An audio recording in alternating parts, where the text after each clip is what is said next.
1967 Volkswagen Beetle, and her name is Pearl. And that's obviously because of the color. Yes, my mom named it. I used to watch Herbie every day when I was a little kid. And that's so this has been like a 30-year dream. So when you got it, what kind of shape was it in? It was painted, and it had the wide fiberglass fenders on it. And other than that, I've touched just about every bolt on it. We got a 2276 cc motor in it now, so it's pushing almost 200 horsepower. In a car that weighs? In under 2,000 pounds. It's like a little go-kart. So where did you start? The first thing I did was take the bumpers off, because the guy had Bauhaus-style bumpers on it, and they were absolutely ferocious. So we picked it up in Connecticut, drove home, so we're looking at, 16 some hours until we got home. My now wife was my girlfriend then. She went with us. She went to bed, and I went in the garage and ripped the bumpers off.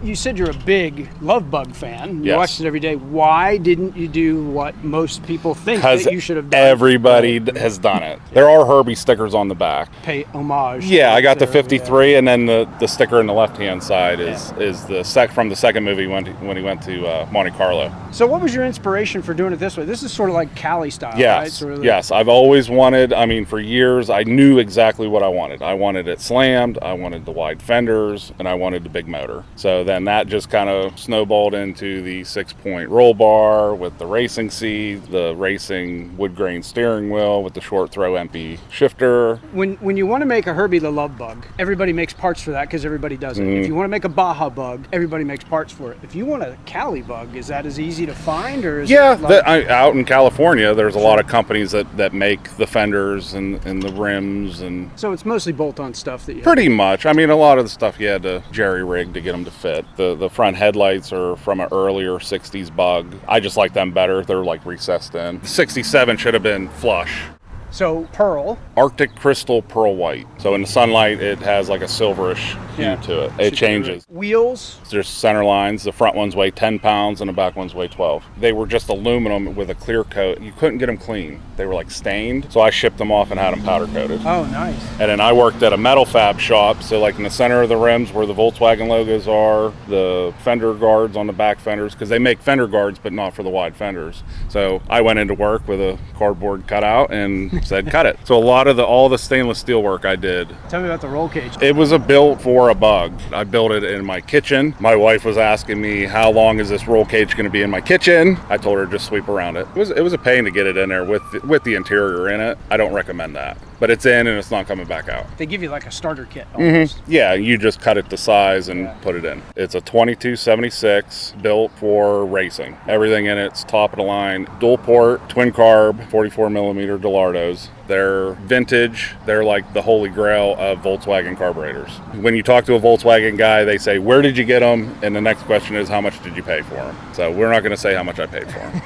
The only air that's cooling that motor is what you can jam in there, and that's it. So if it's 95 degrees out, you're sucking in 95 degree weather. And those vents in the back, you originally would have had 40 horsepower. Right. That would have been good enough. Even then, it probably still ran hot. I actually had to pull over, and it was like a bonfire. Wow. That's how hot it was. So the next day, they're like $10 for the standoff. That was the best money I ever spent. It's a full header. I needed something that was tucked up in there. You're kind of limited without having the bumpers. Everything hangs a foot out because they wanted it to clear the bumpers. I don't have a bumper. It's an empty full kit. It has mufflers on it, but it doesn't really. It'll shoot fireballs out the back. When you're not on the gas, it just shoots fireballs out of it. Yeah. My wife asked why. I said my exhaust is only 2.5, 3 feet long with a big cam in it. She's a salty little bitch.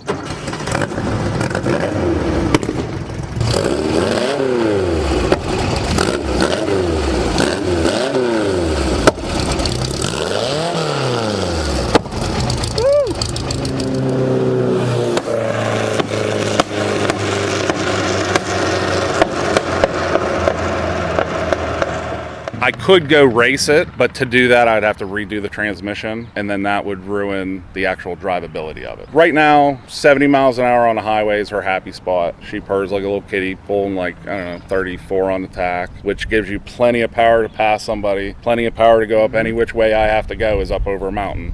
Yeah. Fourth gear, 75, 80 miles an hour all day long. So is it droney at all, highway speed? No, it's not bad. It's not real loud unless you're stomping on it and going through the gears. It gets a little loud, but that's what I wanted to tone it down. I did have it straight pipe. It was unbearable. How much attention does it get? everywhere I go.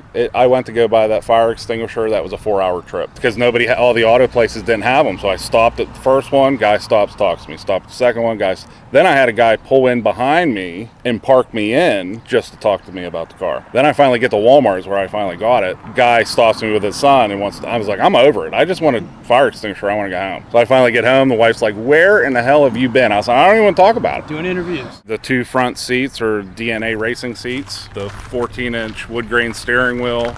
The rosewood, the shifter knobs, rosewood to match it with the short throw MP. Did the racing tack. I got the most obnoxious one I could find with the shift light. 2 12-inch subs in the back that people are shocked that you could fit that in there. And then the roll bar actually goes through the box. I know the answer to this question, but I ask it to so many people anyway. Would you ever get rid of it? Absolutely not. Yeah. No. This is always one This will be my son's car when I'm dead and long gone. And he already knows that too. He's 7. He goes, I don't know how to drive it.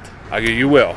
You will. I will show you how to drive it. My parents had bugs long before they had us. And once they realized I had such a love affair for it, my dad always said, he goes, boy, I wish I would have never sold that car. You could have had it. They're not as common as they used to be. Right. So now prices are going up. If you watch auctions, the buses, Carmagias, you get a Type 3 with the hatchback, the fastback, the notch, or the wagon. They're all going up in prices. So if you're going to get a Volkswagen, now's the time to do it, or it might be too late. If you're going to go look for another one, what would you look out for? The heater channels for rust, your floor pans, your heater channels. After that, they're easy to work on. The parts are very available and not overly priced. It's not a trailer queen. It's seen weather and rain and bugs. There's dings and scratches, and I get annoyed every time I wax it because I see everyone up close and personal, but it's not a trailer queen. I bought it to drive it, and I drive the hell out of it.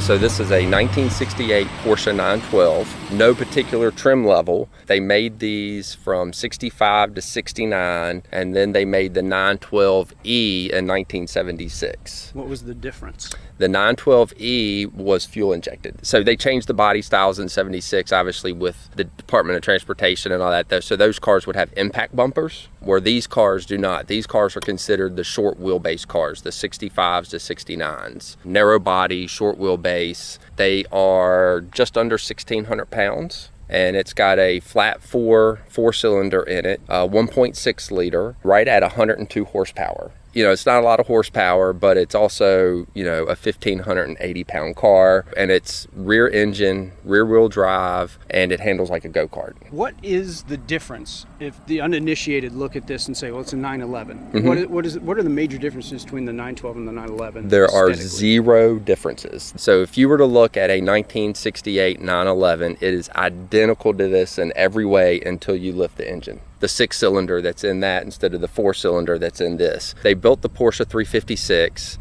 They were phasing that out, and they were going to come out with the 911. They were fearful that the 911s were going to cost too much, so they introduced the 912. So this 4-cylinder engine is based off the 356 SC engine, if I'm correct. They did a little bit of tweaking to it, but it's the same 1.6 liter 4-cylinder. And the 912s, they've released the 911s and the 912s together, and the 912s outsold the 911s. I've read different stories, but the 912s outsold the 911s, I think, until like 67 or 68 when 911s caught up in sales. The 912s are obviously not as much horsepower, but they're lighter, and a lot of people describe them as being more balanced and more driver friendly.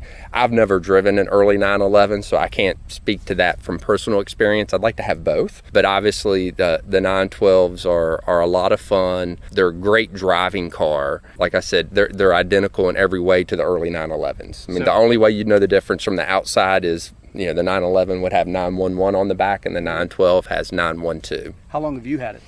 I have owned this car just under 3 years. When I purchased it, it had a 2012 inspection sticker on it, and it had been pushed outside of a garage and had sat there about 2.5 years while I attempted to track down the owner, because it didn't have plates or anything on it, no identifying marks. And so I sort of stealthily had some pictures and were asking some people that I thought may know who it belonged to. I didn't want to be in a scenario where I said, hey, do you know this car? And all of a sudden they're like, yeah, I know exactly who owns it. And they call them and buy it out from under me. All of us car guys are scared of that, so we only keep it within our inner circle. But I finally made contact with the owner. He initially was not wanting to sell it. So the story he told me was that he purchased it, had sent it to this garage. I believe he had a stroke shortly after he bought it, so the car sat. And then the guy at the garage needed the space, so he pushed it outside. And of course, that started my pursuit of trying to track down the owner. And I finally did through various sources that I'm not going to reveal. But we had a good conversation, and I told him to kind of keep me in mind if he was ever interested in selling it. We went back and forth for a while, and ultimately he decided to sell it to me. When I purchased it, one of the previous owners was going to track it. And what that means is anything on the car that adds weight, that doesn't add to it going forward, is taken off the car. I mean, the glove box lid, the radio, the ashtray, the lighter, the seats had been changed out for Recaro race seats. The door panels were off of it. The door tops were taken off of it. The carpet was taken out of it. Anything that can be removed easily is removed to just try to lighten it up that much more. So I have spent the better part of 2.5 years sourcing parts. And in the Porsche world, everybody seems to be kind of crazy obsessed with getting everything date stamped correctly. So every Porsche part on this car has a date stamp on it. Some people, they want to look behind the steering wheel and make sure that it's dated, you know, the production date of the car, 668 or something. That did not interest me at all. I mean, I've got, you know, that steering wheel was used, I think, in like 66, 67, and 68. I think it's like a December of 67 steering wheel. So I didn't get obsessed. I wanted to put period correct stuff in it, but I didn't worry about date stamping. This car would have originally come with painted steel wheels with chrome hubcaps, and the guy, I'm assuming, that was going to build it to track it, put the Fuchs on here. Somewhere in a building or an attic or a basement somewhere are the door panels, the armrest, everything that was taken out of this car. I've got to believe in my mind that that is in somebody's basement somewhere. I would love to find the actual original parts and put those back in here. But in the meantime, I have sourced, you know, an ashtray, a correct glove box, a correct lighter, period correct seats, even though they're the wrong color, they're supposed to be red. I put red carpet in it, red square weave carpet, because you cannot get red Perlon. So red Perlon was a special order, but you can't get red Perlon anymore, so the closest thing I can get is red square weave. My father actually found the seats. A guy in Canada had them, and they were listed as rat rod seats. And about 3 paragraphs down in the description, the guy said, you know, I had these seats for one of my 912s, put new foam kits, put new black leather seat kits on them, put them in storage to work on the car. I've since sold the car, forgot I had the seats. I'm cleaning out storage lockers and found them. You know, you don't get caught in a galloping horse looking at the seats.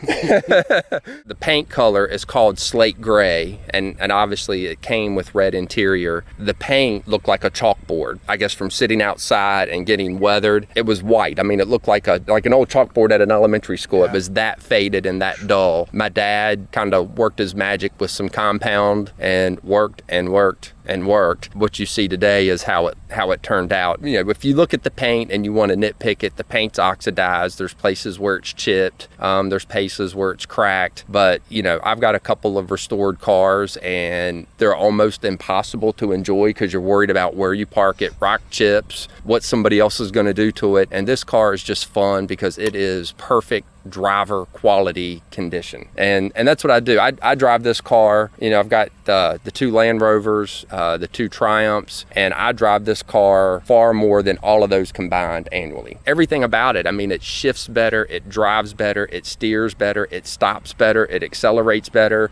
the doors shut better. It's just that much better. Everything works. I don't have to worry about it, or my light's gonna fall, go off, because not that my lights would go off any of my British stuff, but that's always the running joke. Lucas, the Prince of Darkness. But this car is just so much fun. This past weekend was probably the most fun I've ever had in it. A group of us, like I said, we met in North Carolina and did drives for 3 days. It was about 4 hours down there and about 4 hours back. I ran 70 miles an hour all the way down the interstate, drove it pretty hard while I was down there, and drove it back and averaged just a shade over 28 miles per gallon. Given that it had sat for a long time, jacked it up, drained all the fluids, took all the wheels off, rebuilt the calipers. It's got 4-wheel disc brakes, so I rebuilt all the calipers, took all the rubber lines off and replaced those with braided stainless steel lines, changed the oil, the filter, changed the transmission fluid. Don't have to worry about antifreeze or any of that, or any of the radiator hoses. Put a new fan belt on it, changed the plugs, changed the plug wires, put a distributor cap and a rotor button, and started it up. It started pretty quick and it's ran great. I just kind of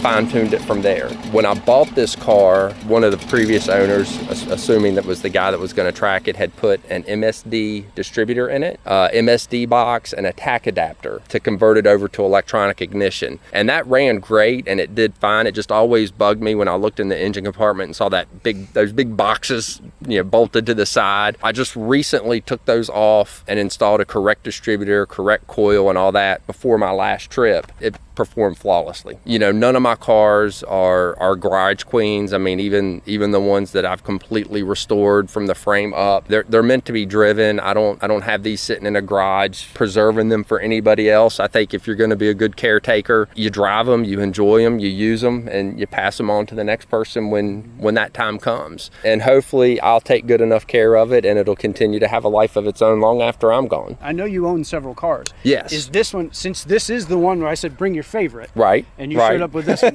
is this the last one that would ever go, or are you not that attached to any of them? It is the most user-friendly. It is the most comfortable to drive. We could hop in this car right now with your camera equipment. I would drive it to California and not even think we would have an issue. That's cool. So it is my favorite. Would I sell it? I mean, I'd like to say no, I would never sell it, but I'm not a collector. Right. I like to enjoy my cars. And I think this one right now at this stage in my life, this is the one I enjoy the most. It's the one that when I go down to the garage to go get the fun car, fun car Friday as I call it, this is the one I tend to gravitate to. I really like the car, and right now I have no intentions of selling it, but who knows what tomorrow, next week, next month will bring. Another 912 may show up. You never know. See you later.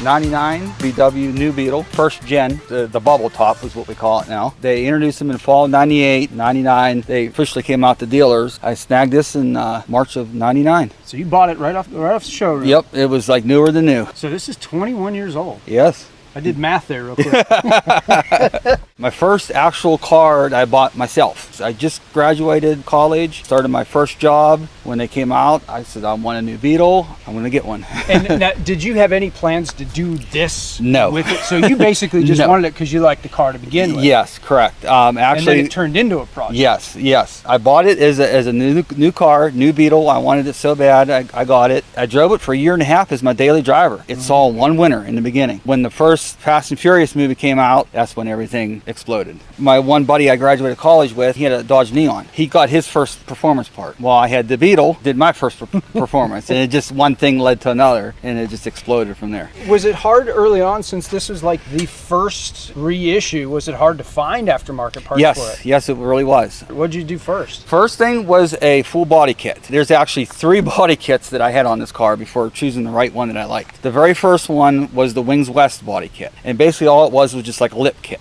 The side skirts on the car are still Wings West, but front bumper has been changed. Okay. That and a set of wheels was my first mod. Not these wheels though. Not these wheels. Okay. This is 4th set of wheels on this car. I have only changed. 21 years, yeah. right? It's the kind you play with it until you get it to where you want it. And then after that came the hood, which is a completely customized hood. I found it online back in the day. A company in California made them. Where did you start mechanically on it? When I first got it, it was leased. After the 3-year lease, I bought the car out, and then I could really do stuff to it. So my first thing was underdrive pulleys. Basically, they're aluminum pulleys that help your lower end, your bottom end. It gives you a little bit more power off the start. Then came a port and polished intake, and then came an upgraded computer. And then after that came an air intake system. So basically everything on the car is just everything you can bolt on to a 2.0 motor without going internally. Wanted to keep the drivability there. So I don't race it, it's a show car. Is this the original color? It is the original color. It's about the only thing I kept original on the car. I was going to have, at one point, have it painted like a dark cherry color, but I found out that they only used this color red in 98 and 99 model. 2000, they went to the Tornado Red. It is a rare color. At different lights, it'll show orange. Sometimes it'll show pink. Sometimes you'll show a deep red, so it's kind of a unique color. I work as a designer, so I designed a stripe. I wanted something subtle, but sort of, eye-catching that brings out the side of the car. It's 2 layers of vinyl, silver and charcoal gray, to match the inserts in the hood. That is an El Cheapo hood scoop that you find at AutoZone. I bought it because of the curvature, and it fit the roof of the car perfect, so I wanted to give it that extra edge. So it's aesthetic only. It's just not, for looks. You don't have a V12 in the no, back. exactly. Both of those came as a kit, and I got them to 05, 06 from Germany on eBay. So it actually came as a German product only. I have never seen them here in the US. It was part of an RSI replica kit, and the RSIs were like the beefy V6, race bugs. Now you have something on your car that I don't see on very many cars, and that's chrome. Yeah. Like the little pieces back here? Yes. This car, when I bought it, had a little hoop wing on it. So instead of getting the whole trunk lid painted, when I pulled the wing off, it had the 2 holes where it was mounted, and that covered it up. The exhaust on this car is completely custom. Actually, I built it. It's made from MagnaFlow components. I kept the catalytic converter, eliminated a resonator, and the car has no mufflers on it. I made a custom split pipe out to the holes in the rear bumper, which actually was where the backup lights should have went. The backup light is actually inside the grille.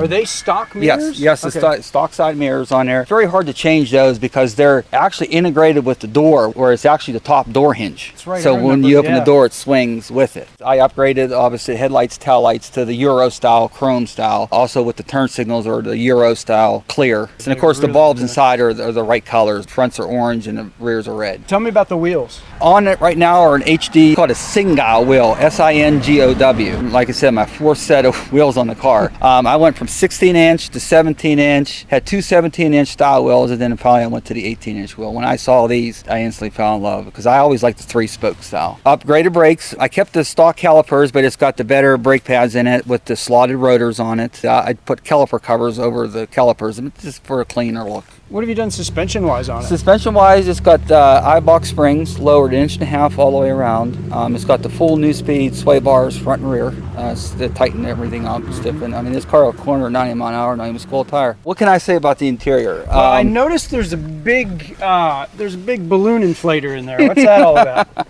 That is something I played with on a dare of my buddy, who said you should have put a nitrous tank in there. I was like, okay, I'll figure it out. A couple weeks after that, Summit had a sale on their 4-cylinder nitrous kits, so I grabbed it. It's a 20-pound tank. It's just a little small system. It's only a 20 shot at NOS, and it's dry gas instead of wet gas, so it doesn't blow your motor. When I first installed it, it was fun. I mean, it gave you a little bit of boost, but everybody calls it the Beetlejuice. The interior completely stripped out by me. That was a complete winter project. The interior actually originally was two-tone gray and black. Everything that was gray I painted black, and then I had color matched the dashboard, obviously the racing seats. I had the rear seat matched to the style of the racing seat. Put like a small little roll bar in the back there with my little GoPro on the center there. The center triangles are from an Audi TT, the knee pads. The vents are Audi TT. 7-inch in-dash flip-out screen is part of the full DVD system. The headliner is all fiberglass also. And That's my little really Beetle cool. logo up there. Tell me, Yes. are the center gauges there on the dash? Tell Yeah, me about that's all aftermarket. Those were made by Autometer at the time. The ones going up the side pillar, I added those because they didn't make a pillar pod system for the car. So I added just individual pods. They're aluminum, and the gauges they're called glow ships. So when the car is off, they look black tint, but when you turn the car on, they all light up. Nice. Let's talk about this whole DVD thing. Is this for people tailgating you so you can play messages on there? This or? is for when I'm at shows. It's got 7 total DVD screens throughout the car, including the actual DVD system itself, the flip-out screen. Tell you the truth, by today's show standards, it's kind of like old school now. I was going to change it, but I kind of just going to keep it the way it's period correct. It's your forever car, I would imagine. Yes. Yeah, people tell me I'm going to be buried in this car. I had it online for sale a couple times just to see what it'll do. You know, no really takers on it, because when you modify a car, you modify it to you. Kind of hard to sell it the way it is now unless somebody really wants that style. How many miles does this have on it? It only has not even 60,000 original miles on it yet. Wow, that's spectacular. After putting my first body kit on it and the first set of wheels, I went out and bought a winter beater. How much money I have into it, I have no idea, to tell you the truth. It mainly buying the parts, really, but I did all the work to it. I was single at the time, just graduated college, working my first job. 3/4 of the paycheck went into the car. No doubt about it. There's something to be said about leaving something better than you found it and building something the way that you want it. A lot of my buddies were making fun of me because I was doing a Beetle. I think that was my motivation to keep going with it. Then once it all came together, people were just like, okay, you made that car really cool looking. How long did it take you to get from, I know you said you drove it a year before you did anything to it. How long did it take you from there to get to the point that we are now? Probably a good 5-6 years. And most of the work was done in the garage in wintertime. But as it sits now, it's pretty much done for now. Definitely one of a kind. Every show I go to, and I pull up, and with a 21-year-old Beetle, people just still come up and, wow, that's a Beetle.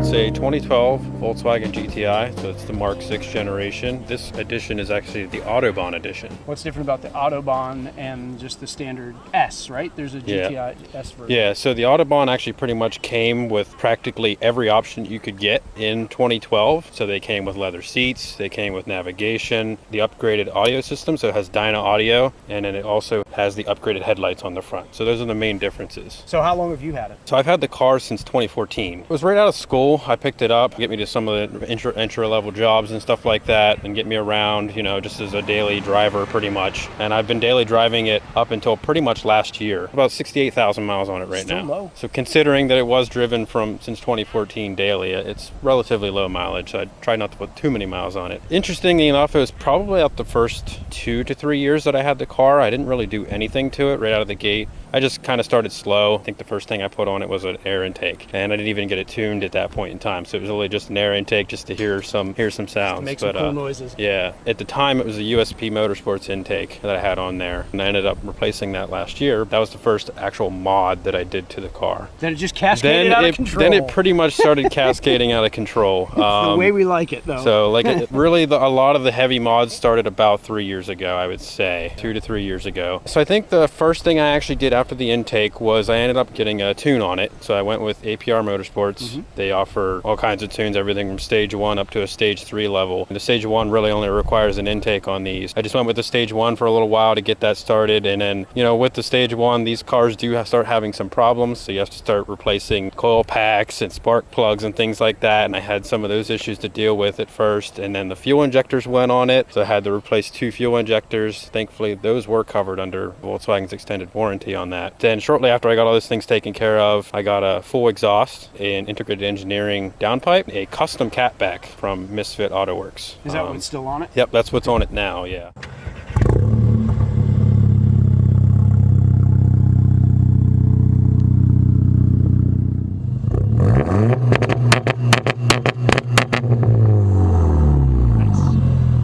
Then after that, I got the stage 2 tune and bumped it up since I had the exhaust done. So suspension wise, the car is running on Bilstein B14 coilovers. So it's sort of like somewhat of their entry-level coilover, but I was just really going for like sort of like that motorsports performance out of the suspension and not lowering it too much to the point where it's like slammed, but getting a good, comfortable ride height for just general kind of motorsports theme. Originally, I had Rotiform KPSs on there. They were black, red center caps, much like these ones are. At the time, they were a little bit more affordable, and it was sort of what I was going, the direction I was going in. I had them on there for a little while. I felt like they weren't bringing enough out of the car as to what visually you can see, and it just seemed like they kind of blended in. It feels like everyone does black wheels on darker cars these days, or black wheels in general is pretty common. So I wanted something a bit more unique. I found these Vorsteiners for a pretty good deal. They're 19 by 8.5 ET45. I ended up getting them custom powder coated in Highland bronze, and then I ended up getting the new bolts and the red center caps for them. They're pretty expensive because they are like a rotary forged wheel, so they're like lightweight. They're about 22 pounds. Vorsteiner's kind of like a unique niche company where you don't really see these on lower end cars very often. Like generally the cars that you will see the Vorsteiners on are typically like Porsches and your Audis and your higher end BMWs and things like that. So it's actually really interesting. I thought it would be a cool upgrade to go for this because I know Volkswagen's is not really on the same level as like a Porsche per se, but they're definitely like a nice luxury wheel, and I figured it'd be unique, and I haven't found a single GTI running these yet. Do you notice a big difference in ride quality, performance, handling from an 18 to a 19? Yeah, the big thing that I noticed was you definitely feel the road a bit more, going with that lower sidewall on the tire down to a 35 basically from a 40. I definitely feel the road a lot more, which I actually kind of like in some cases. If you're just looking for a comfortable ride, it's not really at that, but if you're looking for something sporty, which is what I'm kind of going with in the car, they're definitely nice. You do definitely feel that. The turn in and some of the cornering is a little bit improved as well.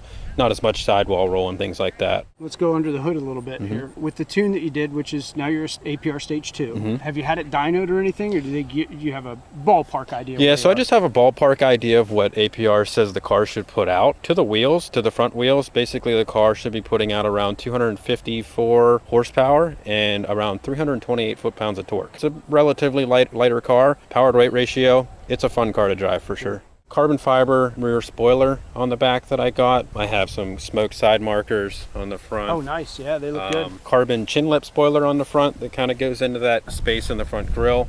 Blitzkrieg Euro plate on the front, running with the carbon fiber mirror cover caps. On the rear, I actually have a strafe design rear diffuser set up. I went all gloss black VW emblems. So these are the Golf R tail lights actually. So they're LED tail lights, and they have like a dark cherry sort of tint on them. So you don't daily drive it anymore? I do not anymore. I pretty much as of October or so of last year, picked up a daily, so now it's pretty much kept in the garage all the time now, except for to go to shows and meets and cars and coffees and things like that every now and again. She's a garage queen now, pretty much. But it did see, you've forged through some Pennsylvania winters with it. That's for sure, yeah. It's seen it, so it has some abuse here and there, some rock chips and things like that over the years. You know, yeah, it's definitely seen some Pennsylvania winters. You've gone to the extent of buying something to drive every day, that this is probably something that's on the long-term, I'm not getting rid of this list. Yeah, for sure. I feel like at this point I have too much emotional attachment to the car, just because it's really like one of the first or second cars that I really started getting into like heavily modding. Pretty much from the get-go of buying this car, I never really planned on getting rid of it. Honestly, probably never will. It's probably gonna be one of those things that's just a project that's never ending.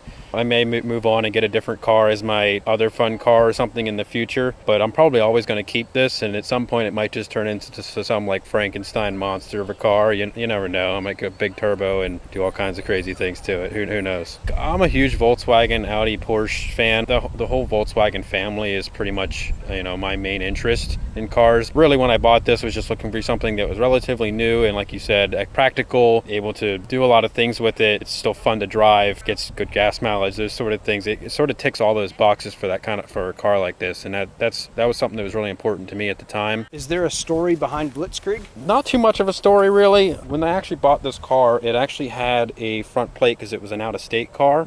So it had 3 huge holes drilled in the front grille, into the front bumper. So I had to get something to replace it. So I wanted to get like a Euro plate. I thought that would be a pretty cool addition. And at that point, I was just trying to brainstorm something I thought that would be cool. I didn't want to get like a generic, just like a bunch of numbers and letters, like some of that. So I was just trying to think of like, what are some cool German words? Kind of was harkening back to some of my driving style with the car. So I was like, oh, well, maybe Blitzkrieg would be a cool one. I just went with that, and I thought it was a pretty cool front plate idea.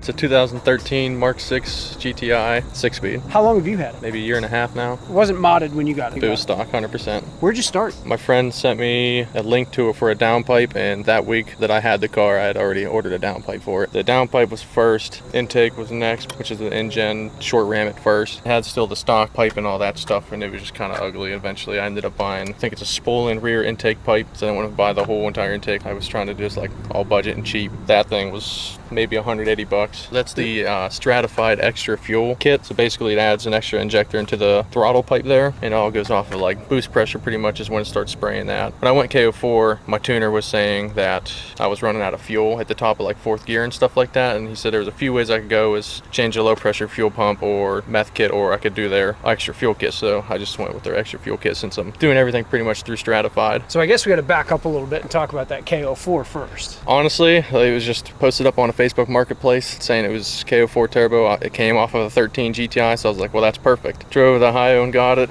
He sold me it for like $500. He said it came with these 034 street density engine mounts for an extra $100. So KO4 turbo and street density engine mounts for an extra $100. I bought the KO4, I think we went a few days after Christmas of 2019, and it just sat in a box in my basement for months until April of this year, really. I think April or May is when I finally decided to put it on. Honestly, it was not that bad at all, besides some of the bolts being rusty and all that stuff, being its high mileage and all that. And it makes a gigantic difference though. Oh yeah, for sure. Do you see most of it on the low end, like pull off the line, or do you see it at speed and everything? Yeah, more pulling at speed, just because like these things front wheel drive being 1st and 2nd gear are useless. Spin city there. Do you have any idea how much you're pushing out now? I don't know for sure, so just be off the top of my head. A lot of people are saying you can get around 350-ish with the KO4 on it, so I'd like to put it on a dyno and see what she actually makes, being with the extra fuel and all that stuff. It's definitely a different animal compared to stock. And I can see that you did an intercooler as well. Yeah, that's a G plus eBay intercooler, and I think it's actually set up for a Mark 5, so all I really had to do was cut the piping to make it fit. Made my own L brackets to hold it in there, and you can see I didn't even have to trim the bumper. It's real tight fit though. I never even thought of that. First put it in there, I just put the bumper on and all bolted in. Rip top coil packs there. Why that upgrade? Why does that make a difference? Mostly because the stock ones, they tend to miss a lot whenever they're actually tuned and all that kind of stuff. Got the car, they were already changed, but for how cheap coil packs and spark plugs for the thing is, you cannot do it. Plus Right. red looks way much cooler. Is it a custom tune that you've had done for it, or is it just like a stock map? It's more custom kind of pro tune, sending back files and files, bunch of data logging and all that kind of stuff. And I don't even know if I actually finished. I just stopped emailing the guy because I probably had almost 60 data logs. I was getting tired of doing it all the time. And then every time we get to a certain point, be like, well, now you're running out of fuel here, or you're another problem there. I was just like, it's good for where it's at now. What would you say it was lacking from that tune? Are you pretty happy with where it came? Where it's at right now, it's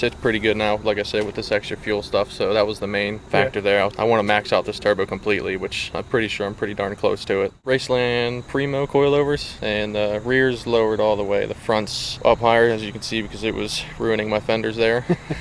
The same guy I got the turbo off of, I got these OZ Racing rims off of them. Decent deal for them. They had brand new tires on them, so I was like, that's perfect. And they fit the car amazing, honestly. It has a rear sway bar. I don't remember the brand, to be honest. Like I said, I just kind of buy stuff that's relatively cheap because that's how I am. It's an adjustable rear sway bar. I didn't do front because I'm pretty sure you have to take the subframe out for that stuff. Tinted fogs there. Got these headlights off a guy on Facebook Marketplace for $50. And they didn't throw an error code or anything? Yeah, my lights are on, but I know they work, so.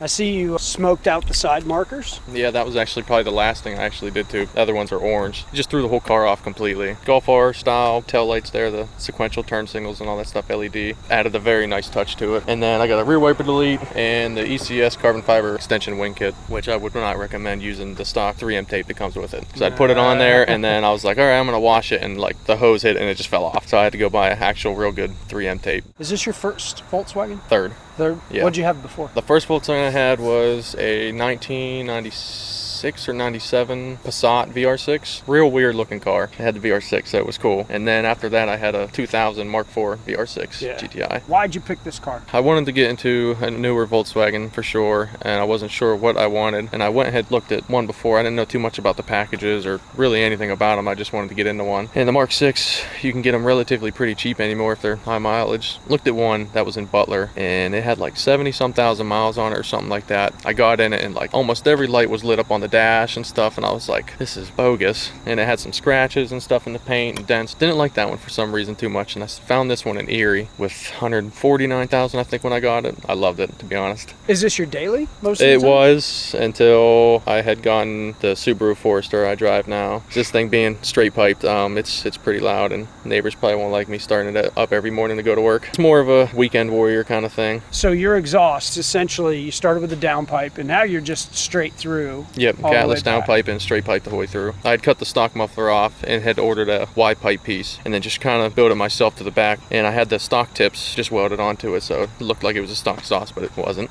But it was too short, and it melted out from me always beating the crap out of it because they're super fun. I didn't get this cap back here until November of last year, so it was one of the last pieces too, to be honest. Super nice fit up too for a $300 exhaust. It slid right on.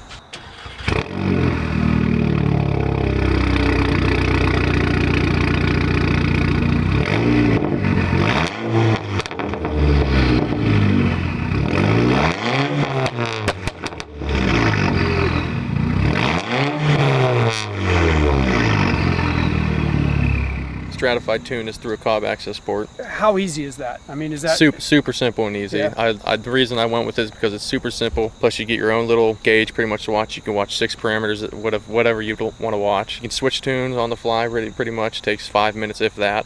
So it has also a KO4 map sensor because I wanted to get the most boost I could get out of the KO4. Would you ever get rid of it? This is like the first car that I've ever really modded at all. I wanted to sell it. I had a guy that was coming to come look at it, and I was like, okay, well, I'll go wash it for him, make sure it's clean, and then I'm gonna take it up the highway real quick. Took it up the highway, and immediately once I got into boost, I was like, there's no way in hell I'm selling this car.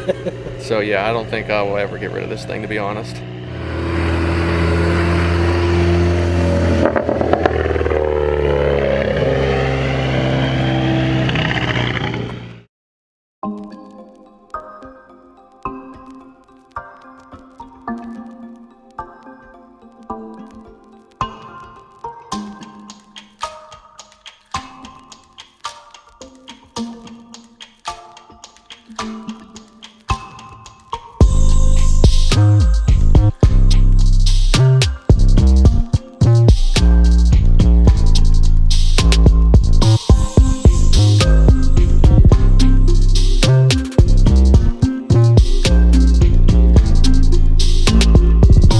This is a 2014 Audi A5. This is the B8.5 generation, and what you see is actually a factory Audi color that is liquid wrapped on the car. This is called Nardo Gray. What do you mean by liquid wrapped? So liquid wrap is basically professional grade Plasti-Dip. Really? That is correct, yeah. It sprays on like paint, but it comes off like vinyl. So you had that done. I mean, the car is not this color originally. That is correct. The car underneath is black. Wow, no kidding. Yep. I would have never guessed that. That's a really, really good job. It's hard to find somebody to do that? It is. There's no one in the Pittsburgh area here. I actually had to go to Baltimore, Maryland to get it done. The shop that did it was Rogue Enterprises. Do they take it all apart like you would painting a car? For the most part, you don't have to fully disassemble because door jambs are not done, engine bays not done. Certain shops will take bumpers off and whatnot, but in this case, they did not disassemble the vehicle. Is there like a lifespan on that, just like regular paint? But you said it's like an industrial grade plasti dip. Does that mean it lasts longer? That I don't really. I mean, it's a relatively new product, so I don't really have a a shelf life on it per se. But what is cool about this is, like paint, you can actually compound this, polish it, wet sand it. Just like paint. You can treat it 100% like paint. Wow. Yeah. Which is something you can't do with regular plasti dip. That is correct. Or even vinyl close. rep. You get a scratch in your vinyl, I mean, you're peeling that panel. So why this car? Why did you start with this car instead of any other car that you could have started with? So for me, I've always been a fan of Audi. The biggest thing with this car is the body style. The A5, S5, RS5, the coupe. It's one of Audi's best designs ever, in my opinion. How long have you had it? This is 3 years. This is 3 years on the car now, and it's been on air suspension for about 2 now. And when did you do the Autoflex? Have that done? Autoflex was done last year, spring of 2019. So this is 1 year on the product now. Why did you start with an A and not an S or an RS? Yeah, absolutely. You kind of made it into an RS. Absolutely. For me, this was my first car out of college, so it was more of just, what's in my budget, what I felt comfortable with. Like anyone, I would have loved to do the S5 or even the RS5, but this was going to allow me to kind of make it my own. And for me, I knew from the start I'd be putting it on air suspension, so I thought a bit better chopping up an A5 than an S5 or an RS5. As you mentioned, I mean, I've kind of picked and pieced things from each of the the trim levels. Where'd you start? The first thing done was the RS5 grille and an exhaust. What's on it? The exhaust setup's actually completely custom. So when I first did it, it was a custom catback section that was done by Misfit Auto Works, and that's he's based out of Washington.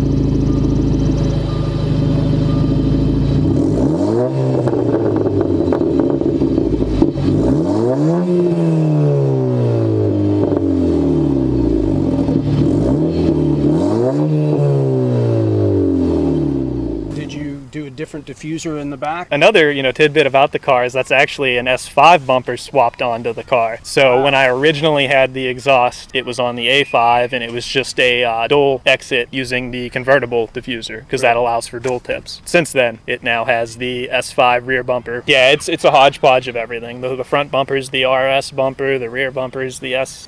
So it's definitely a hodgepodge. What about the side skirts? The side skirts are pretty much universal. Those are from Carbon Imports, so they're pretty much made for any of the models. After exhaust, I picked up an intake. I started with the K&N intake. That was an open intake. It was, really good bang for your buck, and it was obnoxiously loud, to be honest, being an open intake. From there, I pretty much rode it out. The car at that time was a daily driver. The following year, I did air suspension and wheels. Is this a car you keep forever and then just add something else to it, or is this something that eventually you may part with? For me, that's a question I toss around all the time. I'm so far into it at this point. I think about that question. Right now, I'm leaning towards holding on to it.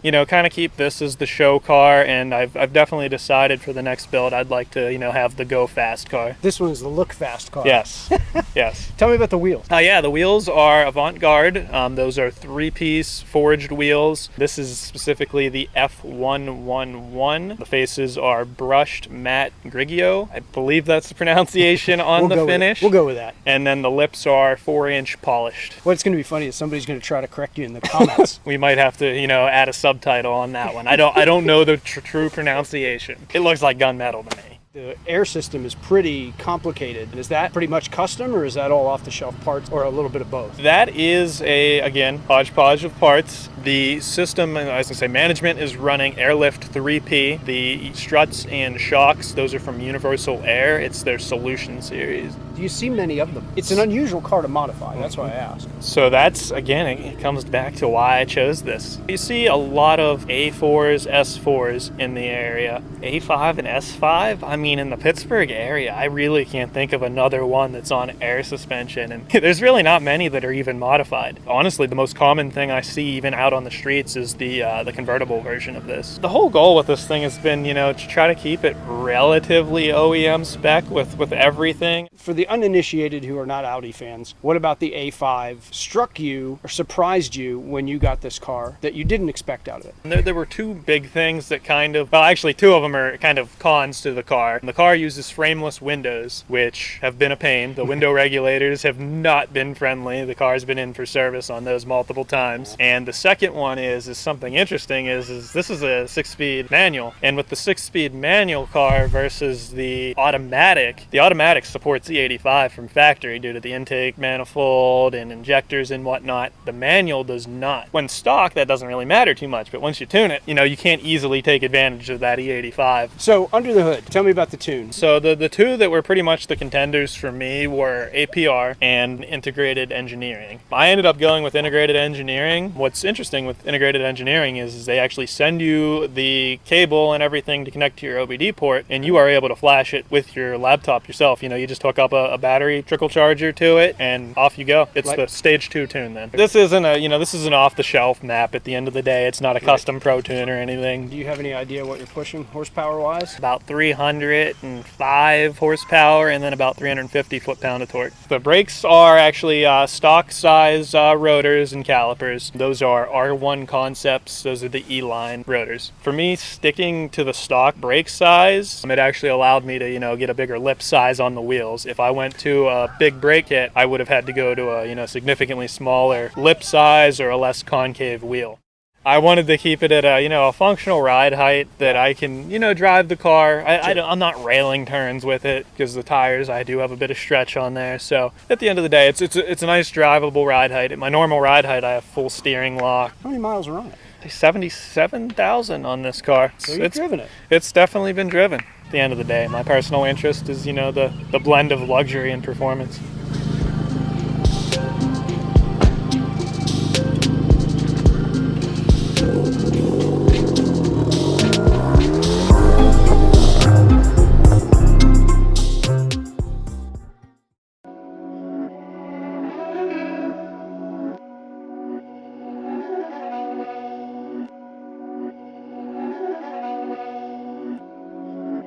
My daddy's make it hurt.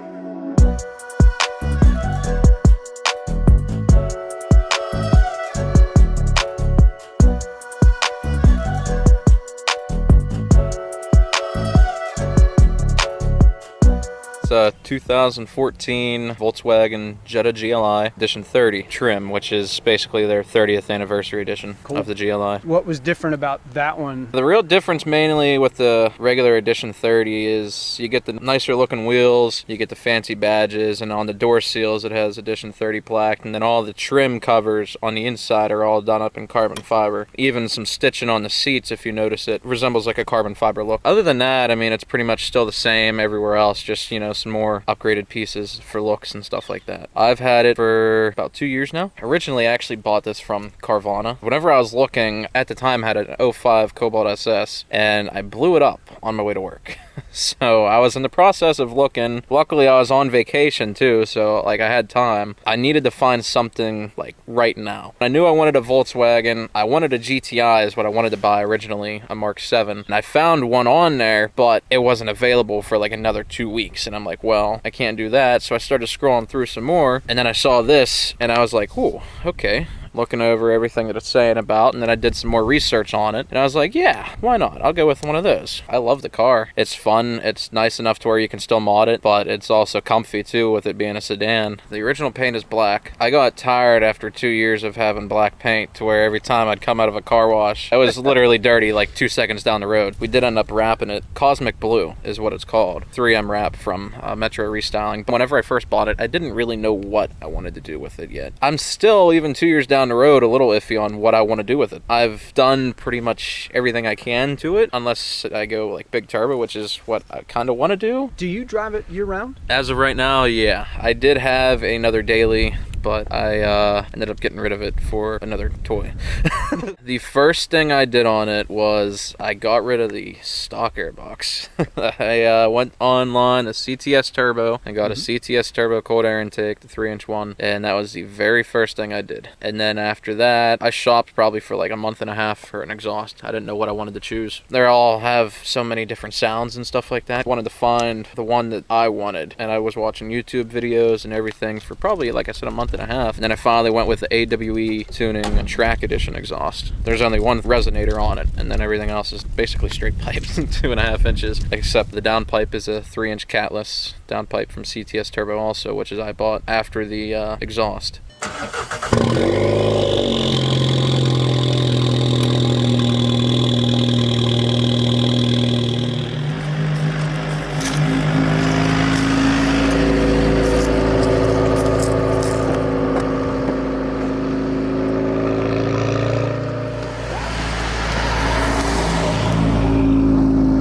So what else engine-wise have you done? It is currently stage 2 by Unitronic, and it's just an off-the-shelf tune. So it's just the ECU flash. The only difference now between the GLI and the GTI is the turbo. The turbo on the GTI is an IS-20. On the GLI, it's like an IHI or something like that, but it's a smaller turbo than what's on the GTI. So I can't get the same numbers and same kind of tunes that, you know, someone can get on a GTI. The only real option I had right now is just an off-the-shelf tune. Eventually down the road, I'd like to possibly stack it with JB4. I've seen a lot of people doing that, and I've heard a lot of good things about it. Aftermarket intercooler from Integrated Engineering, probably about like 4 or 5 inches thick. Decent sized intercooler, but it hides behind the condenser, so you can't see it, which is nice, because I'll be like, oh yeah, I have an intercooler, and then people will be like, where? And I'll be like, yeah, that's a thing.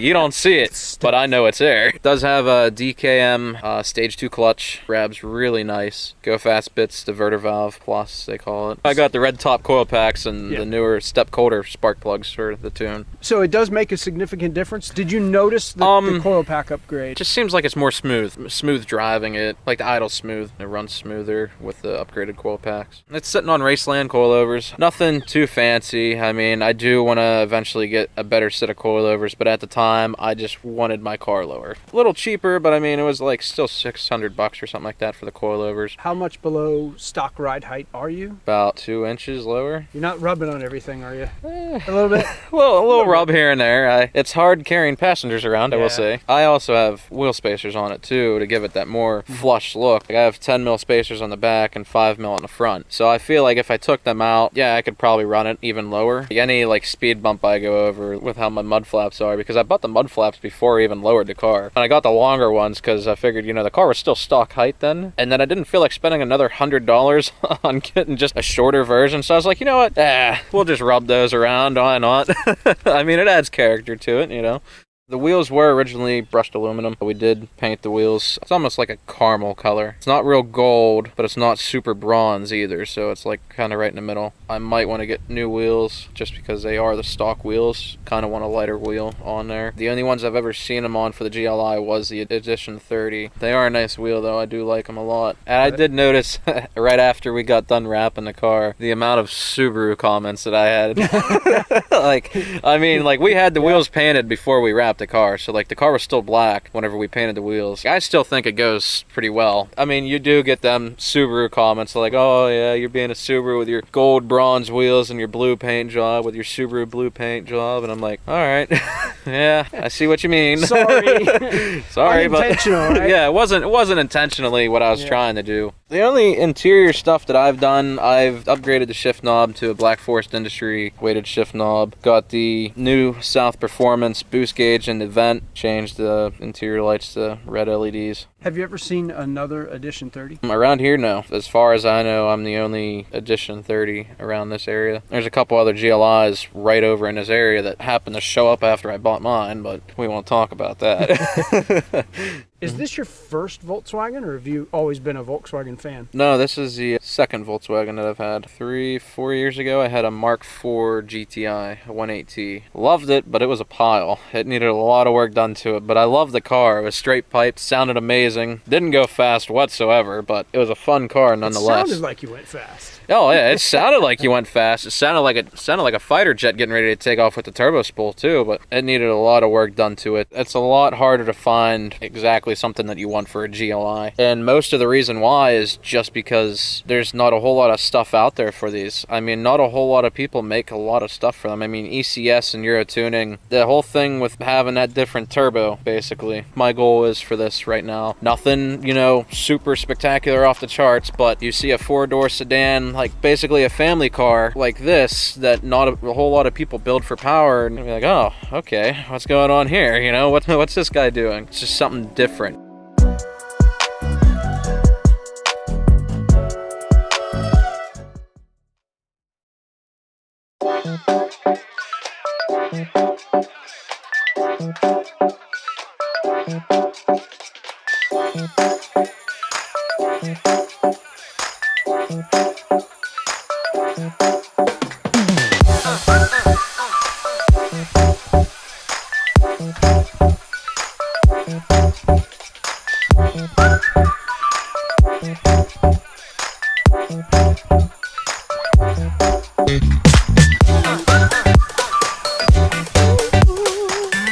'83 Volkswagen Rabbit GTI Mark 1. Well, they had different models of the regular Rabbits, but the GTIs were '83 and '84 only. And then from '85 on was a running Golf name. This is the grandfather of the hot hatch. This was started the hot hatch right here. Personally owned it 2 years now. Turns out there's a friend that I knew in our Volkswagen group had it for sale. My dad, he worked at the Volkswagen plant. He had an '83 GTI, red body, red interior, and that was our family car. So when he got rid of his, when I turned 16, I was supposed to learn to drive on it, but he never showed me. Ever since then, I've been looking for one. It was pretty much a turnkey car ready to go. That was the main reason I bought it. I'd done some, minor mods, actually, I should say cleanups on it. Had the wheels refinished, got new badging on it. Found an original radio that wasn't in there. There was a CD player in it. At a car show, a guy came up to me, says, I got some old Rabbit radios, brand new, never installed. He says, you want them? I says, yes. So in the wheels, do you have those powder coated? Yes, they're powder coated. Took it to a wheel guy, stripped them down, re-powder coated them, re-polished them. At one point, the engine may have been gone through and reworked. I had the whole front end rebuilt as far as spindles, ball joints, brakes, the bearings, basically all your safety stuff, all new, front and rear. As far as you know, original paint? The top half is original paint, bottom half was repainted by the previous guy, and he said he only did it because it was kind of just faded looking. What's unique about this car is it still has all the original paperwork, even the original window sticker. Today, as we film this, is the anniversary of the Volkswagen plant in Western Pennsylvania closing down. That's very ironic. Yep, July 14th, 1988, the Volkswagen plant closed. Over 1 million they built, and my dad was part of that closure. We all felt it. Volkswagens, for us, ran in our family. My dad had an 83 also. His had close to 300,000 miles on it before he actually got rid of it. So what was unique about this car is all the interior is original in this car. There isn't a single rip in the seat. Carpet's still like new. What's very unique also is that all the gauges and instruments work in the car. The older MK1s were known to have speedometer problems. Yeah, everything still works in it. It's kind of funny because I bought it because I'm a kind of person that buys cars and modifies them. So I was going to drop it, put some different wheels on it, do some engine work, but all my Volkswagen buddies come up and they said, you don't touch that car. You have a unicorn. So you said you did some rebadging? The Rabbit GTI, the Volkswagen, the GTI on the grill. When I bought the car, they were kind of faded, which is typical. Through some internet searching, I got all new badging. So it just gives it the cleaner look. I have obviously the original window sticker, which I kept in plastic in my safe. But I made copies of it. All the original manuals. Another unique thing is it still has the original spare tire with the factory label stickers on it, like the warning labels gone on the rim. I just did that to cover up the back because it's, obviously in older vehicles, it fades, the sun fades it, so it looked pink compared to the rest of the interior. So actually I work as a designer, so I made my own little Rabbit logo back here. The exhaust is not a stock exhaust on this car. The calic converters were eliminated, so it's straight pipe back with a header on it and a performance bro speed muffler. It's not loud or anything, it's just a nice Rabbit tone to it.